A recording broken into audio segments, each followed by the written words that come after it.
Hello students, today will be discuss about democracy in India. आज का हमारा topic है essay on democracy in India. First largest democracy.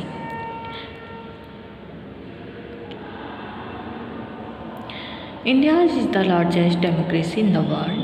Over a dozen general elections have been held in India over the years.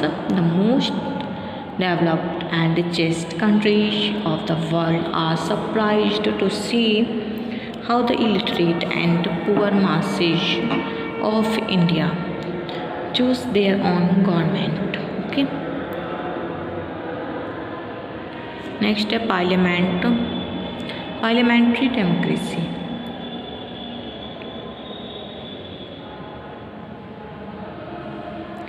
India is a socialist democratic republic. The head of the state in our country is elected by the elected representatives of people.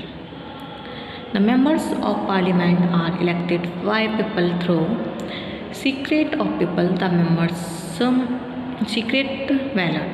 People completing 18 years of their age have the right to vote in general elections. A political party enjoying majority in the House of People is invited to form the government. The leader of the majority political party is chosen by the elected members of the party concerned. Such a leader gets 5 years time to run the government. After 5 years, Parliament is dissolved and fresh elections are declared. Okay. Next, value-based democracy. For about 17 years, the Congress party remained in power with Jawaharlal Nehru as its leader.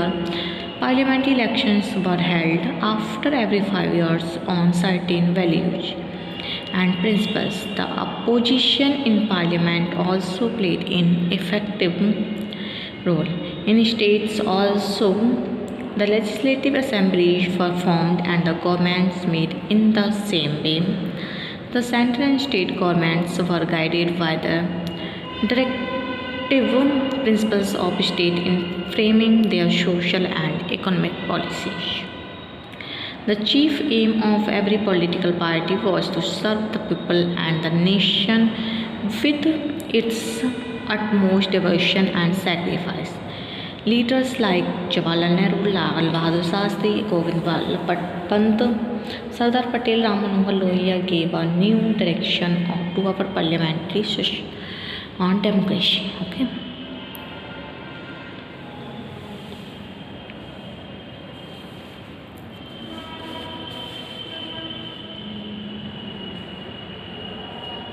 Next, personality, cult and democracy.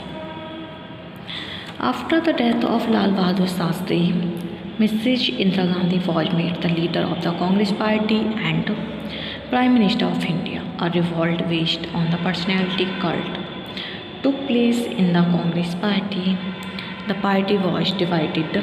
The faction led by Mrs. Indira Gandhi was known as the Indira Congress. The group led by the Mrs. Indira Gandhi was known as the Indira Congress. The group led by the Senior Congress leaders like Neelam Sanjeev Reddy and Morarji Desai was known as the Syndicate Congress. Similarly, after the death of Ram Manohar Lohia, the opposition also divided and weakened. The opposition parties rolled behind Jayaprakash Narayan. A battle for power began between Mrs. Indira Gandhi and the opposition. Imposed internal emergency in the country in 1975 in order to crush the opposition. The top opposition leaders were arrested and put in prisons. The voice of people was silenced, and democracy was murdered. Next, money and muscle power for political power.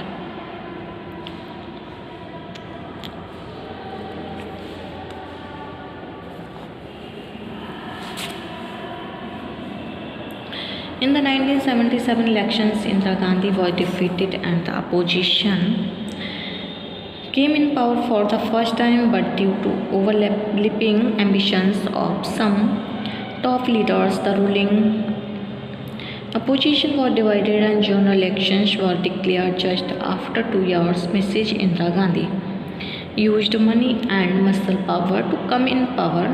Since then, democracy has been hijacked by bag and muscle men in every election, big or small, and the role of money and muscle power can be easily seen.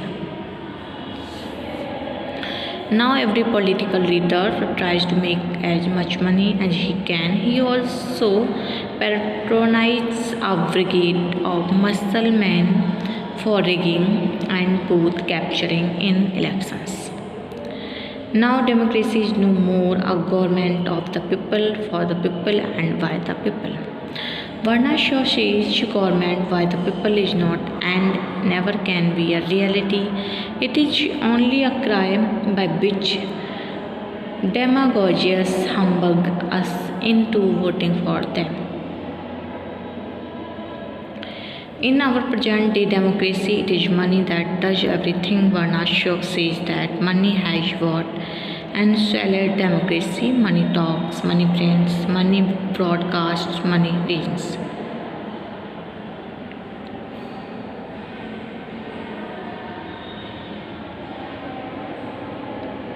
Next, crimes and democracy. At present, democracy in India is marked with crimes, defections, scandals, and conditions. The criminals of all sorts have entered parliament and state assemblies with the help of their money and muscle power. There is a mad race for power. Social values and national interest have been thrown in the background. There are communal rights and caste wars for gaining political power.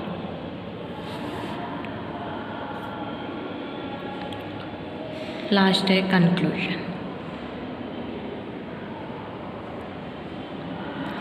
Thus, democracy in India is badly fractured.